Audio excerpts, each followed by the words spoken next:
Warren Vanderhill with the Center for Middletown Studies project on Muncie's service providers. And today I'm speaking with Blayne Umansky, who is the Executive Director of Alpha Center. And I want to begin by thanking you for your willingness to participate in our research project. And I'd like to have you begin by telling me about your background, your life story, as I call it, the Wayback Machine, up to the point where you become the Executive Director of Alpha Center here in Muncie. Well, I landed in Muncie about 9 years ago. I was in Indianapolis, and I married Barry, so I came here. And I really didn't know what I wanted to do. I didn't know anybody other than Barry. My background really was working with domestic violence and homelessness. There was nothing available at the time, but I wanted to do something worthwhile. And so I got involved with Big Brothers and Big Sisters because I thought I could help a child. And I did, and it was wonderful. And then I met a group. It was a philanthropic organization, and I met a lot of women there. And they had started the Alpha Center a long time ago. And somebody was leaving the board, and I thought, well, I'll get on the board. And it was for people that were 60 and over that had slight dementia, Alzheimer's, or just were a little frail and just needed something to do for the day from 9 to 2. And it was for people that just didn't like to sit at home, you know, and they needed a purpose to get up and do something. And my mother needed a place like that for my father when they were living in Florida. And my mom really needed some respite because she was a sole caregiver for my dad. So I got on the board, and it was such a wonderful place. And so I said that I'd start doing part-time marketing for them. And I met a lot of people that way. It was wonderful when I got involved with it. I just became alive, just representing this place. And then the executive director left. And so I interviewed for it, and I got the position, and here I am. Where are you from? Cincinnati, Ohio. Okay, go back and give me a little bit about your education and your preparation before. Well, okay, I went to Ohio State, and I got a communications degree, and I ended up in Indianapolis selling pharmaceuticals. And I enjoy that. I've always liked to be with people. Love that. And then I was traveling a lot. I had 3/4 of the state of Indiana and spending a week away at home at a time. And I got married, and I didn't want to be gone all the time. And I had 2 boys. And so I raised them, and I did a lot of volunteer work. And I started working with homeless and domestic violence victims. Okay. And I worked in the schools and did all of that kind of stuff. This is Indianapolis? In Indianapolis. okay. And I taught literacy, things like that. And then got divorced and met Barry and moved up here. Okay. Have the services of Alpha Center changed much, not just during the time you've been there, but we're trying to look at the last couple of decades in Muncie's history. I mean, if you looked at Alpha Center a couple of decades ago, would it be the exact same thing as it is now? It's pretty much the same. It's the same size. We've been in the same house. It's cozy. It's not like institutional, and I think that's the allure. I always tell people you have to experience the feel of the place. You know, I tell people just come in and you'll know what I'm talking about. People are shocked. We sit in somebody's dining room. It's a house. You sit in a dining room, you sit in somebody's family room, and after one time, people really warm up, you know, because people are apprehensive. They don't know what to expect. And everybody becomes like a family. They're my family. How'd you get the house? Well, it is part of Grace Episcopal Church right there on Madison, and this was the rectory. So we pay rent to the church. Right, okay. Has the relationship with the clients who come to Alpha Center, has that changed at all? I mean, I'm looking at perhaps some themes that might be the result of economic decline or job loss, deindustrialization in Muncie over the past quarter century or so. Not that I know of, because a lot of people are involved through Livestream, Medicaid, Medicare, through Livestream, that kind of thing. We have private pay, of course, but the relationship, if you're talking financially, I think it's all the same, really. Okay. I meet you on the street and ask this question. Obviously, you could answer it easily, but it's a key one. What are the main goals of your organization? To keep people feeling as independent as possible, to keep them agile, to keep their mind as good as it can be, to keep them feeling vital, to keep them feel like they're part of society still and not forgotten about. Because I think a lot of people just forget about seniors. So when they're there, tell me a bit about the programmatic aspect of what Alpha Center does. A typical day? Yeah. Okay, they arrive around 9:15, and then at 9:30 they have a healthy snack. And after that, we read the newspaper, we discuss current events, we discuss what day it is. It sounds silly, but what the weather's like, what's going on, with politics. We get really deep in conversations. Not everybody is at the same level, but we get things going and we let people express their opinions. We encourage all that. And then after that, we might do some mild exercises, whatever they're capable of, chair exercises. They're not excited about it, so sometimes we'll play cornhole. A lot of people don't realize that's exercise, but it really is, even with walkers and things like that. Toss around a ball or balloon. And then we have entertainment twice a day. Somebody comes in like at 11, and somebody comes in at 1. Whether it's they're volunteers from the community, playing piano, singing, guitar. We have service animals come in, children, and it's a really great interchange.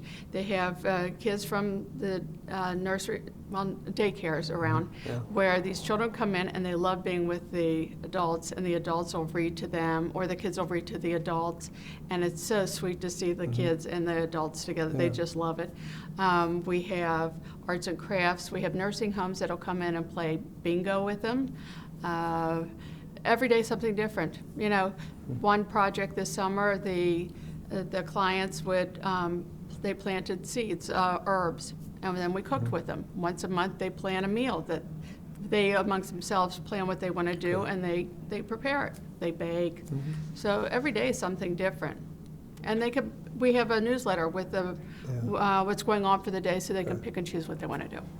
How do the clients get to you? Well, they can always call us, and we can, set it up.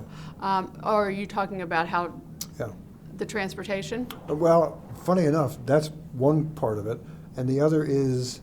How do they find out about us? Yeah. Well, they can always call us, and we can, the first day's free, so they can come and find out about us. We have literature. They can call us, and we can set it up. We have a website, of course, so on Facebook. Yeah. But to physically get to us, MITS Plus bus, they take them each way for $1, and it's door to door, and they make sure they come on up on the ramp, and they pick them up at their door, and it's very safe, and their drivers are supreme. They really take care of them. Yeah. Or it is Eaton EMTs. They'll do the same if they're outside the county right there. And their loved ones drop them off too. Okay. So a person who's not having any kind of difficulty at all would not be a client? Oh, no, of course. We have people, there have been clients that drive themselves. So anybody can come, just as long as they're 60. Okay. Warren, you seems can come. To be, I was going to say, it's a fun day. I love it. It seems like I might do that. It seems like a we have great lunches. You come on, Warren. It's a young cutoff to me. Have you had any difficulty finding staff or finding people to work down there? No, not at all. We have a program director, and she's fabulous working with the clients. And then we also have a woman that does the nutrition, and she does the client care coordination. And then we get volunteers from the university, and we have other people that come in, the board members, they volunteer, and we have some regular people that come in on certain days that work with us too. Okay. How do you access the kids that are at the university? What's the way of doing that? Well, there's the student fair where they and they contact us too. So each semester, we have students that are going into nursing and things like that. So does it tend to be students who are in particular majors that are drawn to working with you? Okay. What's your budget? What's our budget? Yeah, I want to get at sources of funding. Oh, okay. Well, we get money through Community Foundation, United Way, the church next door, the Episcopal Church. They Right. have something that we get. Anybody that wants to give us money, we take it. We have money that comes through various grants, Okay, and then we get our money through clients, okay, and we get donations. Yeah. We do a fund share each Okay. year, and we get just lovely people that Yeah. donate. Does the annual budget change much from year to year? Not a whole heck of a lot, Okay, And we have a fundraiser annually that Yeah. is a spaghetti dinner they've Yeah. done. This year was the 31st one. Mhm. Well, I mean, I asked that because if you, again, going back, Mhm. say, a quarter century, I know you Mhm. haven't been Mhm. working there that long, Mhm. but would the budget have been far different, let's say, a couple of Well- decades ago than it is now? Well, with the cost of living, Yeah. sure, but they've been doing the same spaghetti dinner, and we're always trying to find something different to do. But Yeah. that's been the standard, and they Mhm. haven't really. I think they've increased the price of the spaghetti dinner $1. It's $8, and and it's really more of a community thing. Yeah. Some people don't see each other but once a year, but Mhm. it's great. We cook it, Yeah. and it's just a nice event. I mean, we don't get rich off of it, Yeah. but it's nice, and the clients go and the board's Yeah. there cooking it. It's a nice event.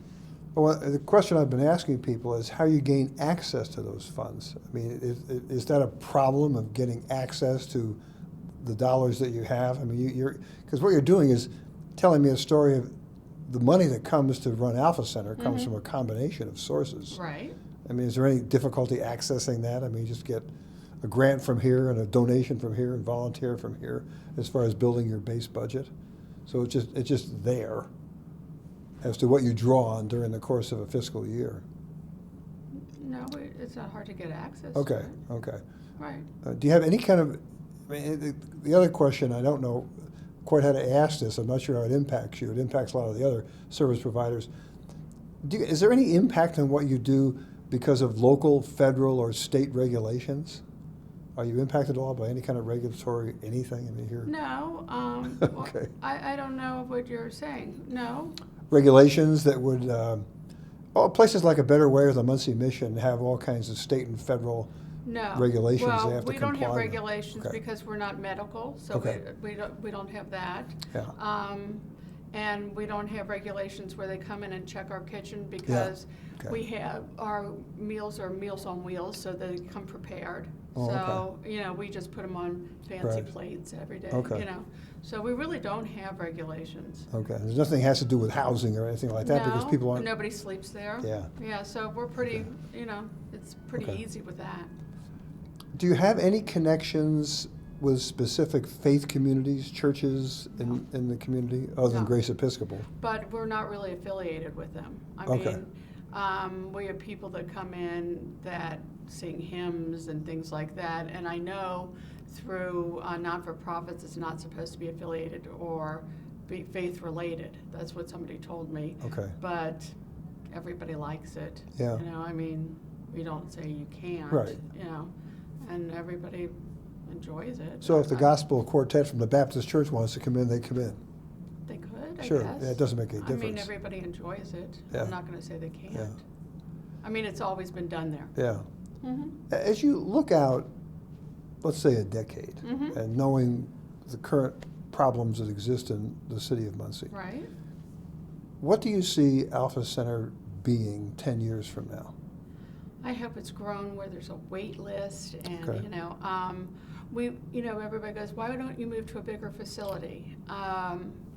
One, we love the feel of it, Mhm. We can accommodate probably 13 comfortably Okay. between the walkers and, everything else Right, like yeah. that.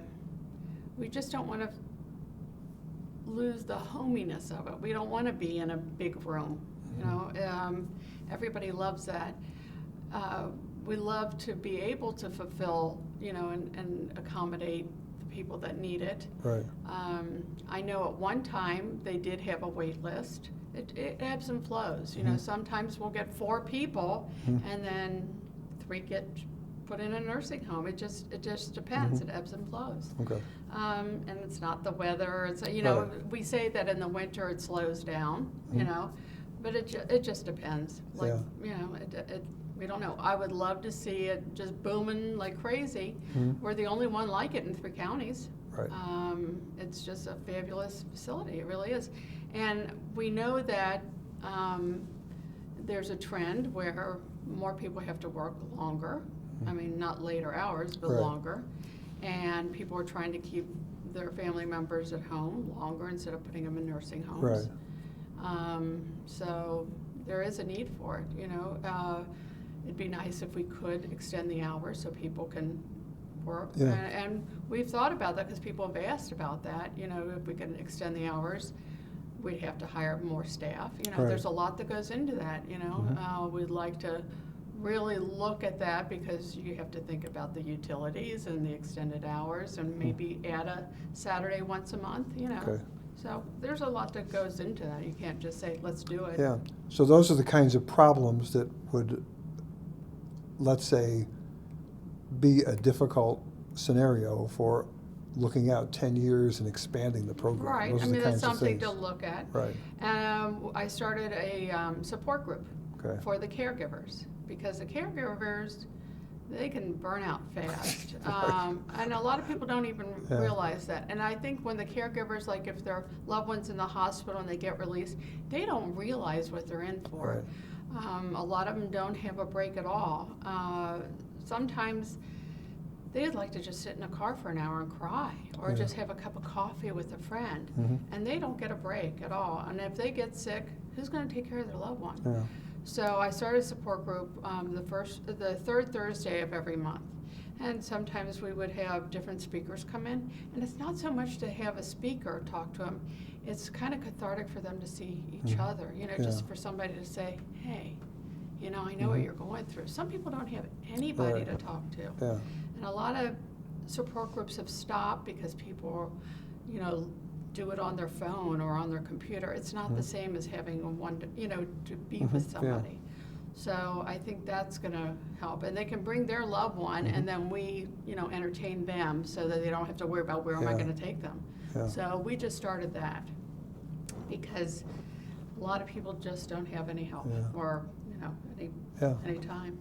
Does Alpha Center have any relationships with other service providing groups in the community? Not really. I mean, we work with the nursing homes, Okay. you know, because we're the only one like it. Yeah. And like I said, the nursing homes come in and they entertain, their marketing people do. Oh, you know? okay. Yeah, they all do, actually. And they know all our clients and, you know, by Yeah. name and stuff, so. Well, those are the only formal questions I have, but I want to give you, as I do with everyone I interview, an opportunity at the end of our conversation to add anything you might wish about your work that you've been doing now for the past several years at Alpha Center. It's just so rewarding. They have become my family because my husband and I don't have family in town. Yeah. So they're like my parents, really. I don't know who gets more out of it, they do or I do, really. Yeah. Really, it's hard. It's hard when somebody leaves, you know, Yeah. one way or the other. Yeah. If Yeah. they go to Right. or if they go to a nursing home Right. or something else Yeah. happens, you know. But it's the best job I've had. Well, thank you very much for participating in you our for asking project. me. Thank you. you.